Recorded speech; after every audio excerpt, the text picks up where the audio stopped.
Okay, so Thursday afternoon here. This will actually be pretty quick, and then we should have time for homework or allow you guys to go work on stuff because I know I kind of piled it up.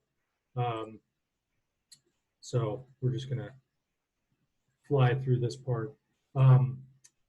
We've done a lot of this vector stuff and looking at projectile motion, looking at paths. Last time we did, or last time, this morning, we did R prime, R double prime, talking about velocities and accelerations. And this section here just formalizes it into unit tangent and unit normal vectors. And like, why does that just have one? Why is this all in one section by itself? And sort of the answer is because the algebra is pretty complicated. It can be pretty complicated in some cases.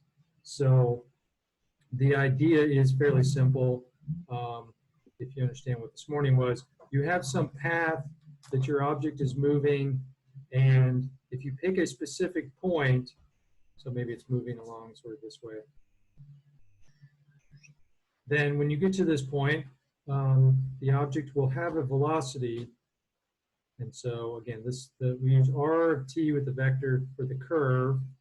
The curve that, or the vector that is tangent to it here is r prime, or you prefer velocity, but I think I'm going to leave that one off for right now. So take the derivative of r, you plot it from the point of motion along there, it will point tangent to it. However, this vector could be very short, it could be very long, depending on sort of how fast it's going. And so it's not normalized out, which means it is not a unit vector. So what we want to do is we want to just simply create what's called the unit tangent, which again, unit means magnitude 1. Keep writing that. Magnitude is 1. If the unit tangent vector, and it's going to be a capital T. So the nice thing about this is all we do is we just have to do the unit tangent at a specific time. So like big T and little t here is just, well, let's just take, how do you make something into a unit vector? We take the vector and we just divide it by its length. So we take the vector r prime and we just divide it by the magnitude of r prime. And that will turn it into a magnitude 1 vector. And it's a vector, it still has little t's in it, so it can be kind of complicated. It's still a function itself. We could plug in little t values and figure out sort of specific points, and we will do that in our example. But that's it. It looks exactly like that. Now, if you think about it, how do you do magnitude? It's a square root of something. So you might have some square roots in the denominator, and which, that makes it complicated beyond any other complications that are already there. So, but that's it. That's the unit tangent vector. If you came over back to the picture, it still points along, so that's capital T. It points in the same direction as tangent. It just happens that the length of that is just 1 unit long, no matter where you are on the curve. So you can come back and draw it here. The unit tangent will be different there. Right here will be here. All of those are length 1, and they just sort of change direction as you move along. So how do we compute this? Well, I think the concept is not hard, but then when you get into an actual example, it gets a little ugly. So we'll try this. I think we've done this one before already. T squared minus t, t squared plus t. That's going to be your curve there. And so what this looks like, I think I can probably plot it here. This is that parabola. It passes through the origin. Passes through 2 here. So it's going to come along like this, and then 2 here, and we will move along that way. So we have a parabolic path, and the object is moving sort of from the end over here through the origin. So we could draw at tangent point, tangent curve, tangent vectors everywhere. It's pretty easy. You just follow the tangent line. So in order to figure out this capital T, the formula says I just take r prime, or I need to find r prime, find the magnitude of it, and then divide out.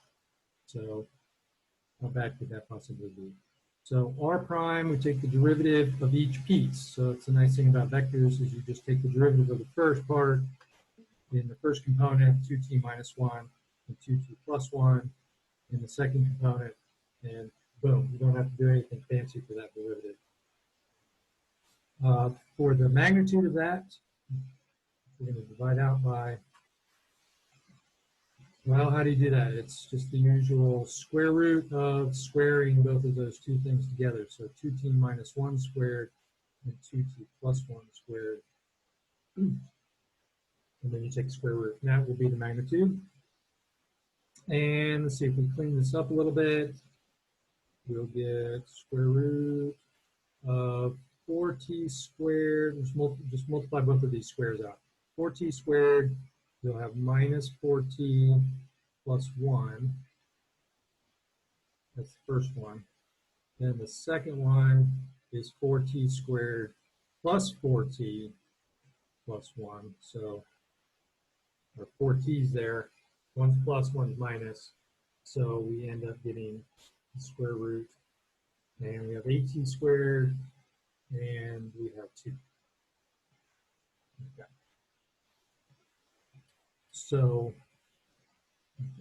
the unit tangent function is just take the original r and divide by that. And so you can either write it, and this is sort of up to you as how you want to do it, whether it's nice to write it out by itself.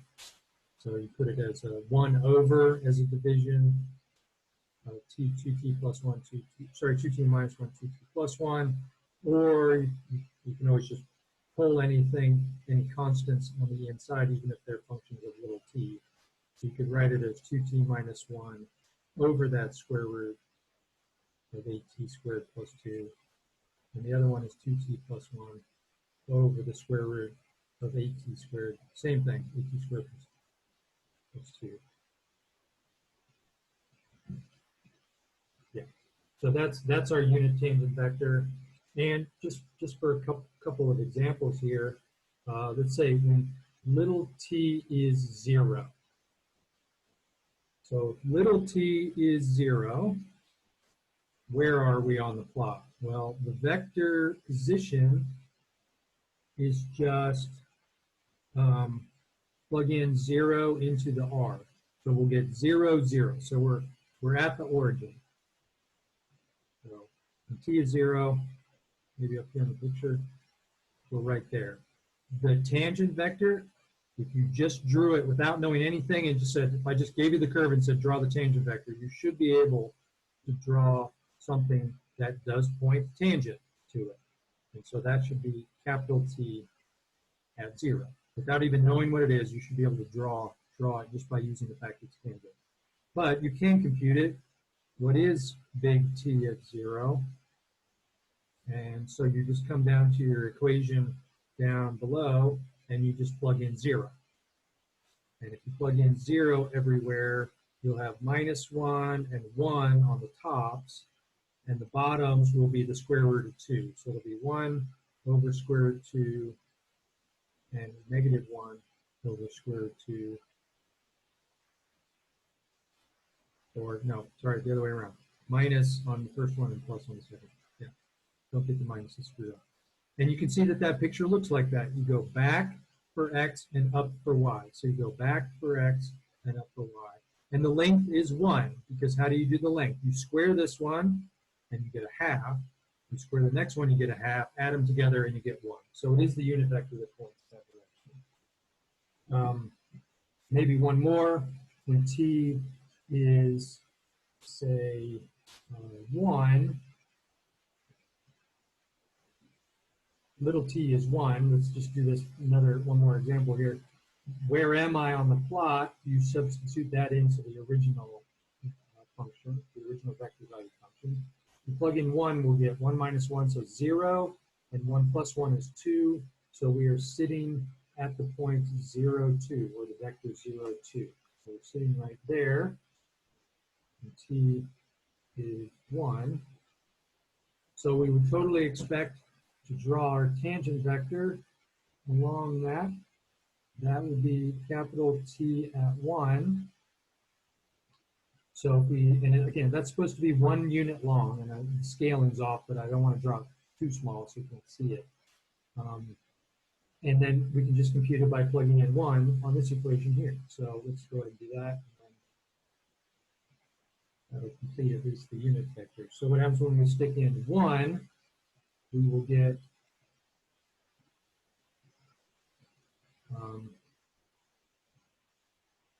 plug in 1 here, we'll get 1 on the top of this one, and we'll get 3 on the top of this one. So 1 and 3 are at least the top.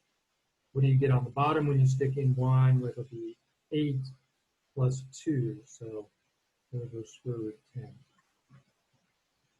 Which, if you look at the picture, if you look at the picture, it definitely goes over and it goes up. And if you drew it properly, it should go basically over in the ratio of 1 to 3. This is 1 square root 10th, and this is 3 square root 10th. So it's a little steeper than maybe what I drew it, but at least it makes sense. It makes sense by just drawing the picture of the tangent. So that doesn't look so super bad. So why are you saying it's difficult? Well, okay, so the second part, and this is, we want to find not just the unit tangent, but we want to find the unit normal. And this is where things start to get a little complicated. And I'm not going to derive all the properties of why this is true. It's a Thursday afternoon, and we've had a long week here. That formulaic wise, so I'll just give you this one. We will call it capital N. And it turns out, magically, that it is the derivative of the unit tangent. And then we want to normalize it, so we divide by the length. So it's the unit tangent derivative divided by its magnitude. And I don't know if that looks scary or that doesn't look super scary. So what's the problem? Well, we'll see in just a second. But if we do put it in our picture, you can draw this without too much trouble, I think, or almost. So if we had our unit tangent here, then where is the unit normal? So normal means it points orthogonally or 90 degrees off of that. So if I gave you the picture, initially you'd be like, well, I kind of have two choices. I could either go 90 degrees that way, or I could go 90 degrees that way. So the question is this one equal to n, or is this one equal to n? Or does it matter? And we will answer that question in just a second based on, and this should really be, so I don't have this arrow here. Oh, probably the whole thing. So we know tangent is in the direction of motion. What is the normal? How can you see the normal without actually computing this out? So we'll answer that question in just a second. But now we have to compute this. And this is where the fun begins. Get your algebra skills back up to par here. Again, the unit tangent was 2t minus 1 over the square root of 8t squared plus 2 and 2t plus 1 over the square root of 8t squared plus 2. Okay. So recall that's from the previous slide. So now you have to take the derivative of that vector, and then you have to find the length of that answer, and then you have to divide. So I don't know if you can see it yet, but how do you take the derivative of these things? Yay, we haven't done it for a while. We have to do quotient rule. Yeah. Figure out what these things are here. So, okay. Let's get a little practice back in here. Tangent prime. So I think you're going to need a good bit of room to do this. So quotient rule, and maybe it's a good idea to rewrite this square root. I'll write it over here just because I'm running out of space. Square root of 8t squared plus 2. I think you probably want to write that as 8t squared plus 2 to the 1/2 power as we're starting to do derivatives in here. Okay, so here we go. So quotient rule is the denominator, so that's 8t squared plus 2 to the 1/2 times the derivative of the top. That's not terrible, times 2. And then minus the top, 2t minus 1, now times the derivative of the bottom. So it's probably best if we use this 1/2 power thing. So we're going to have to do a chain rule, and I probably may not even have enough room here. I might have to do it on the next line. So we got to do a little chain rule.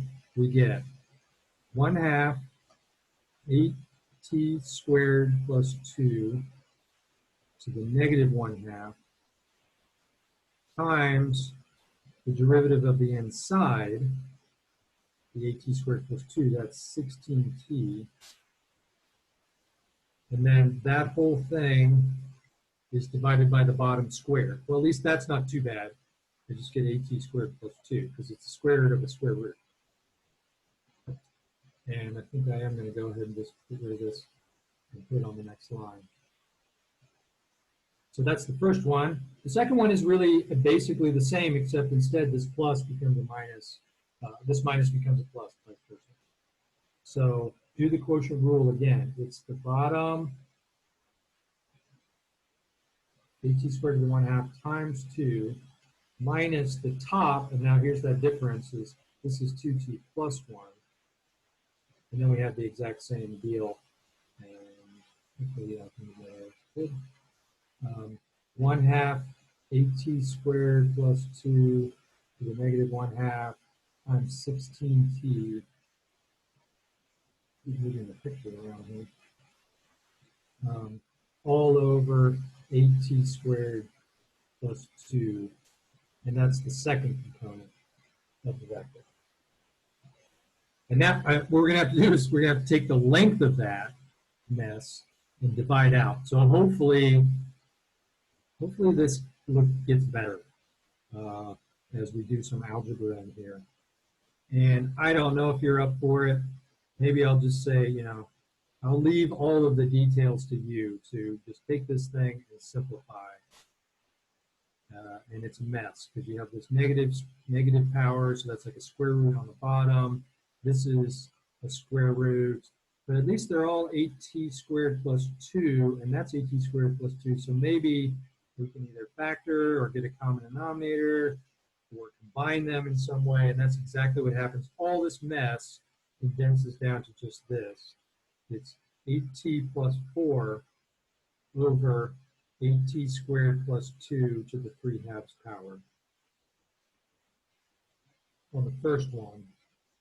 And then the second one is 4 minus 8t divided by 8t squared plus 2 to the 3/2 as well. So you can verify that if you want. Probably not too bad, but you can get lost. You can get lost in the middle there. Okay, so that is T prime, capital T prime, which is the top.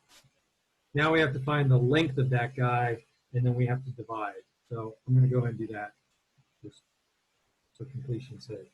So the length of T prime will be the square root of each of those two things that I just had on the previous slide squared. So I guess I'll just recopy real quick. That's 8t plus 4 over 8t squared plus 2 to the 3/2 squared plus 4 minus 8t over 8t squared plus 2 to the 3/2 squared.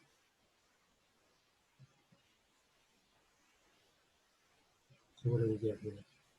Well, if we notice the bottoms are going to be exactly the same. And when you square something that has a 3/2 power, the powers multiply. So 3/2 times 2 is 3. So I'll have 8t squared plus 2 cubed. So 3/2 times 2, and the 2's cancel to get 3. The top, I have to multiply out all that top part. So it'll be like 64t squared plus 64t plus 16 for that first one. The second one will be 16 minus, this is good, 64t plus 64t squared. Make sure you multiply this out correctly. So we get 128 t squared plus 32. It still looks kind of crummy, but it turns out that that top part there can be factored as 16 times 8t squared plus 2. Yay! There is some luck in here. And the bottom is still the same.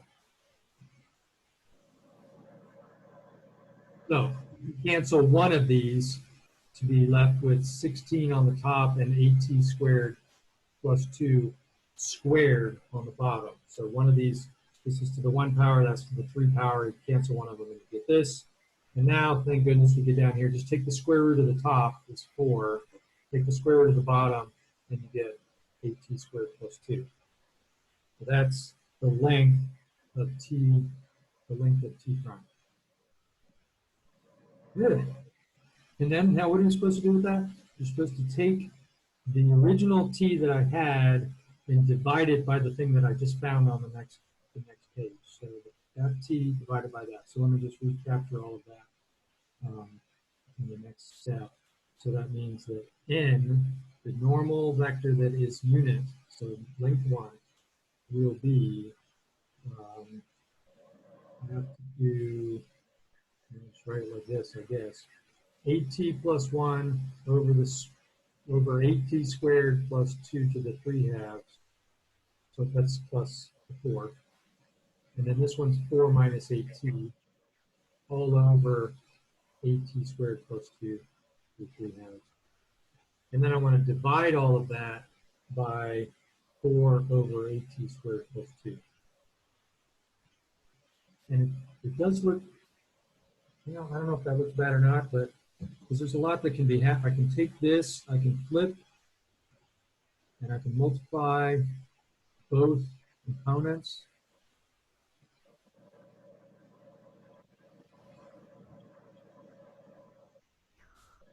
If you flip this to become 8t squared plus 2 over 4, then you can cancel all the 4's on the top with the 4's on the bottom, and you'll just have 2t plus 1.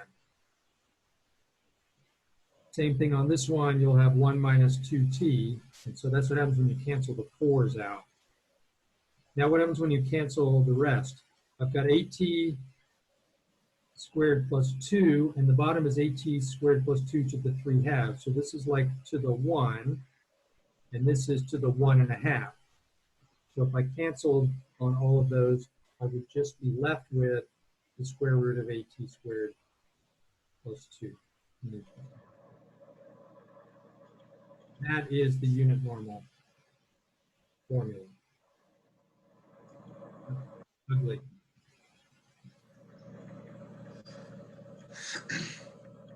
So let's go back to our picture and let's compute those vectors, or draw those vectors in again. I'll try and draw it a little bit bigger this time.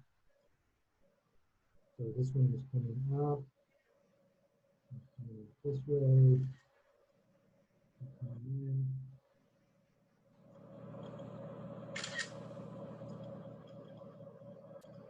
I know that my tangent vector at 0 is pointing that way.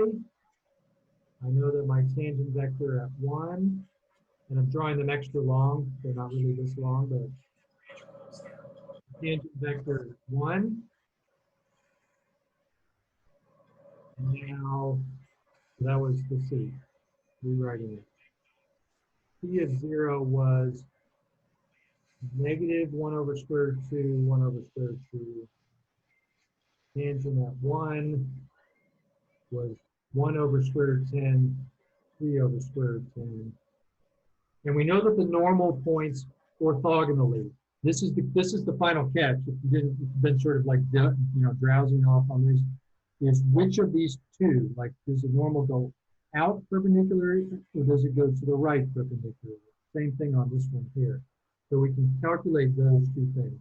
We want to know the normal at 0, we want to know the normal at 1. And so we come back to this equation, we plug in 0 and we plug in 1. So if you want to go back and forth on these things, you don't want to recopy all that. If I plug in 0, this will be 1, this will be 1. The bottoms will be square root 2 and square root 2. So I'll have 1 over square root 2 and 1 over square root 2. So if I add that image, that's the one that points this way orthogonally. It doesn't go back. That was our other option, but this verified that I went this way. How about for n of 1? Well, let's see. Go back, plug in 1. This will be 3 over square root 10. This will be negative 1 over square root 10. So I will get over square root 10, negative 1 over square root 10. And that one points this way.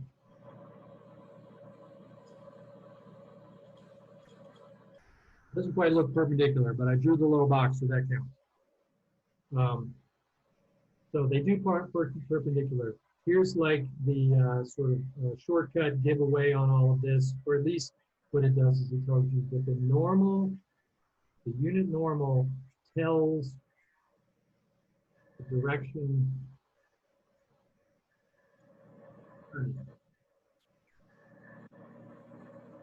Maybe I can put that in quotes. It's not very scientific, but it says if you're moving along and the curve is turning to the right, the normal will be pointing to the right. If it's curving to the left, the normal will be pointing to the left. So in each case, the curve is sort of curving this direction, and so the normal will be pointing inside. All the tangents are along, the normals will be pointing inside, no matter where you are. You might also look at the pieces here. This was 1 and 3 over square root 10. This is 3 and negative 1.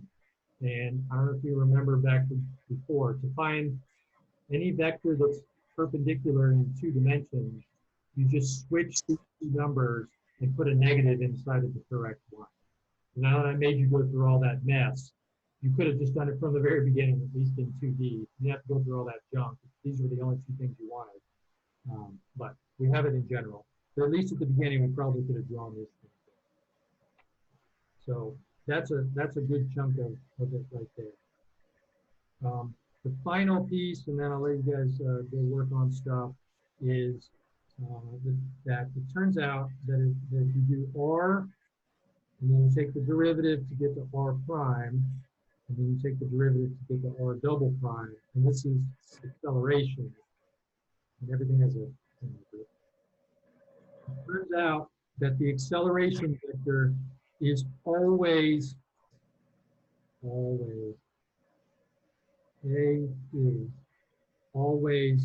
a combination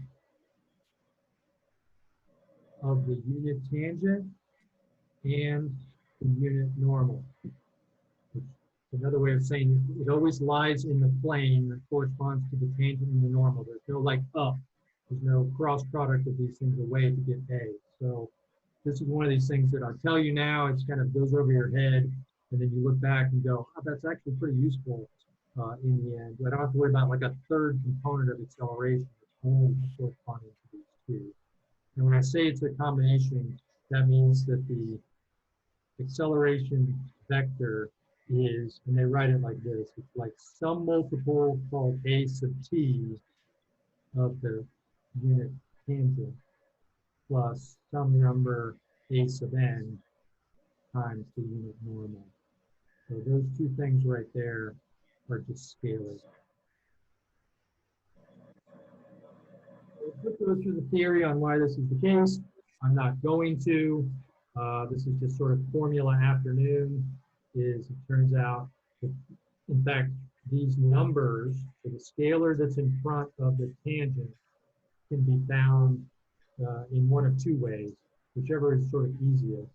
Is you can take the actual acceleration and you can just dot product it with the t. So if you knew t and you knew a and you dot product them, that would end up being, sorry, it's a scalar, but it's like a scalar function. So it still has t's in it, but there's no more vectors. So that's one way to do it.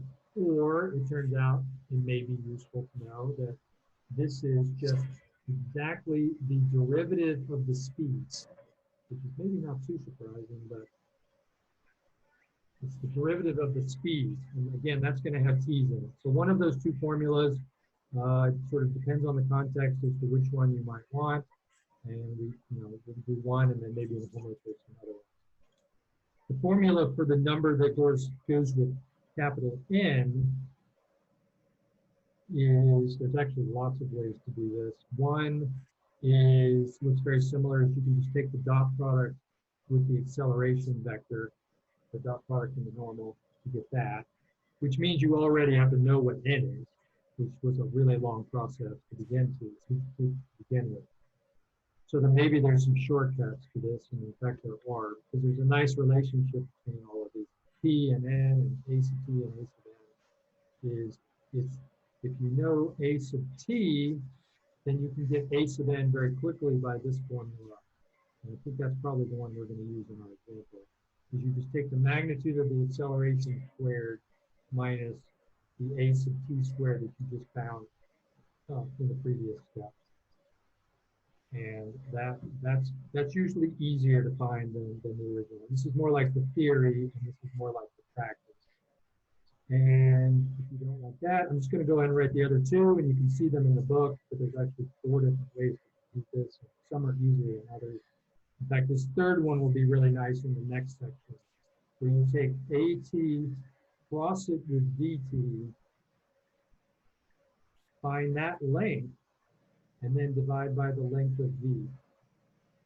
This will be really nice when we talk about what's called curvature.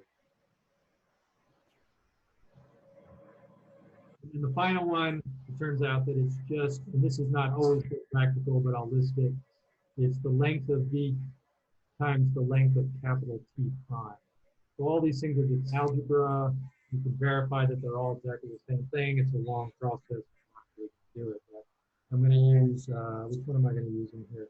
I'm going to use this one to find A sub T, and I'm going to use this one to find A sub N on the next page. A lot of this stuff, yes, is in chapter 11. The formulas for these things are on page 668 and page 669. If you want to look at those things up, and then the rest of the definitions are. So, lots of that. No numbers, only symbols, well, except for page numbers, and not even, is there even a 1? There's not even a 1. So, definitely looks like math class. So let's compute these A sub T and A sub N, and that'll sort of conclude this afternoon here. So back to our example. Write down several things that we have. Let's see. So the original function, which looks so nice and calm, t squared minus t, t squared plus t, super easy. I even compute r, it becomes super easy, even easier, r prime. How nice is this? 2t minus 1 and 2t plus 1. And even better, what do you get if you compute r double prime, or the acceleration? The double prime of that is just 2 and 2. So, I mean, why we actually have it up here? What is the length of A then? It doesn't even have any t's in it. The length of the A vector is just the square root of 2 squared plus 2 squared. So that's the square root of 8. So we may need that later. In fact, we do need it later. So I'm just going to put that up there. Okay, so based on the formula that I had on the previous page, this coefficient for the tangent vector as far as acceleration is concerned is A, the vector, we'll go ahead and put this in, dotted with T. This looks pretty straightforward because here's A, it's just 2, 2. So this is 2, 2, dotted with the vector T. Now, of course, that one's a little more complicated, but that was 2t minus 1 over the square root of 8t squared plus 2. And this was 2t plus 1 over the square root of 8t squared plus 2.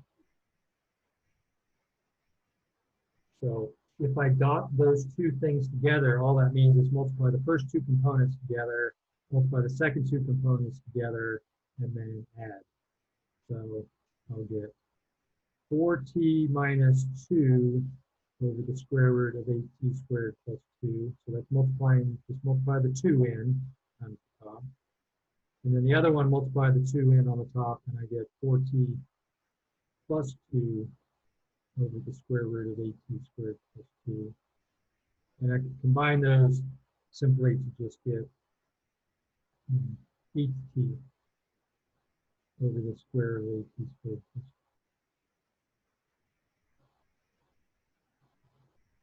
So that's a sub t. And depending on where you are, that just tells you how much of the acceleration is pointing in the tangent direction. The a sub n tells you how much of the acceleration is pointing in the normal direction. So is it like speeding up, or is it making a hard curve, whether it goes with t or with n? So here's a sub n. And the formula that I want to use for that was, again, the second one. It's this thing right here. This should be super simple because I know both of those parts. So according to the formula, that's the length of a squared minus the length of the AT that I just found squared.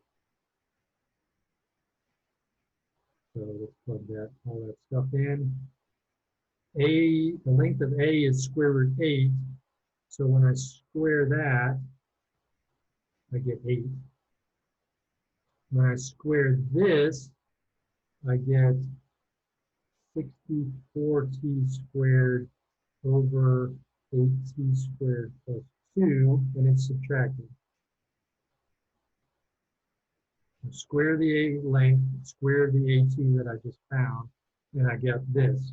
Crap, that doesn't look very pretty either, but I think I can simplify this down to be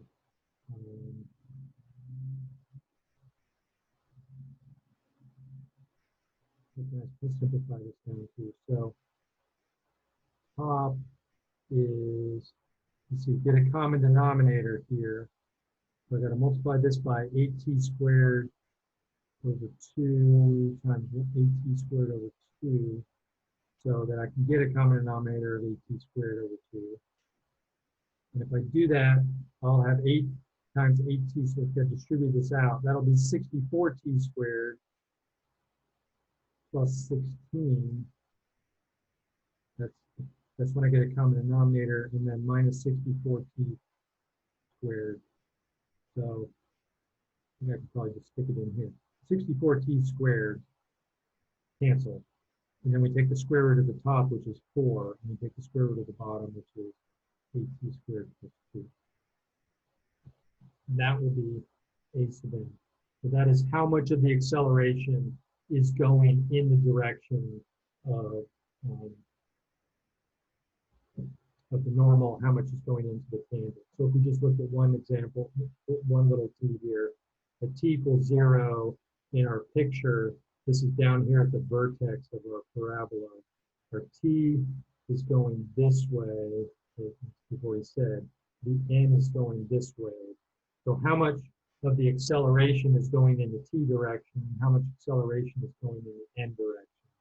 So we just calculate these two things. What is a sub t when t is 0, and what is a sub n when little t is 0? So let's just plug in t equals 0 into those two equations. So by plugging little t equals 0 into AT, well, look at what I get. On the top, I get 0, and at the bottom, I just, well, I get, it doesn't matter. I get square root 2, but that part is 0. So what that really means there is at the origin, it's not speeding up or slowing down. It's not changing. It's not changing velocity. Because what does acceleration do? It will either speed you up in a tangent direction or it'll slow you down if it's reverse of that. And since it's not doing either, then it's not changing velocity. And some of these other ones, it's probably like slowing down, it hits, and then it's speeding back up after that. So n, if I plug this in here, I'll get what? Square root of 4 over 2, or square root 4, see if I can talk, 4 over square root 2, and that is basically the amount or the magnitude that it is turning. You can think about that as like all of the acceleration at this point is pointing at normal, which is causing it to like really hard turn at the origin right there. If you were to work this out at any other point, I think that's the only point that the acceleration for the tangent direction is 0, because otherwise it's slowing down. There's going to be some pushback, and then it's going to hit, and then at that point it starts to speed back up. And so that's the point of these AT and A sub n. So I think again a lot of the problems are very similar to that. It's compute A sub t, compute A sub n, compute t, compute n, and just do a ton of algebra. Hopefully, and a lot of these problems are like sines and cosines, so that would cancel out. But really, that's a good place to stop, I think, for 11.4. And see if you have any questions on anything we just did, or if you have questions on the homework. Again, if you're good, you can peel out and enjoy your 4th of July weekend. Don't do anything stupid. And I'll see you on Monday. Test Tuesday again, but otherwise I'll hang out here and see if you have questions.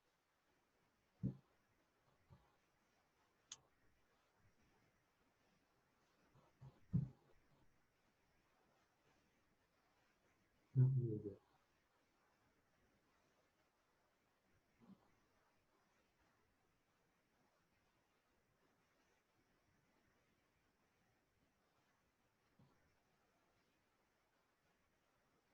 See, someone changed their name to Galaxy S9 Plus. So there's a smart move there.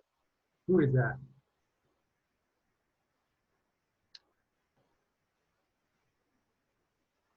Who knows? Yeah. Hard with the camera off. You know, it's like how many people have signed in and now they're off playing Xbox or something. I don't know.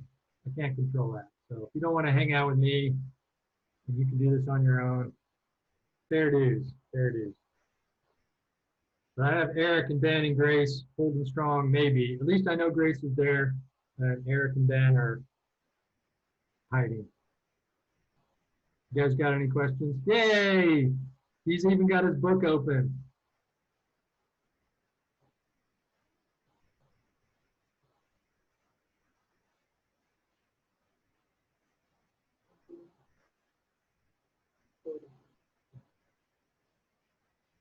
At least this, I did, you know, after spring break, I was teaching the 101, or actually the 102 class, and it was asynchronous. So people did not have to show up, which meant it was usually me talking into the wind, or maybe one person who would show up for like 2 minutes and ask a question and leave. So I don't think you can do that in a calc class. I think you get creamed by just reading the book and looking.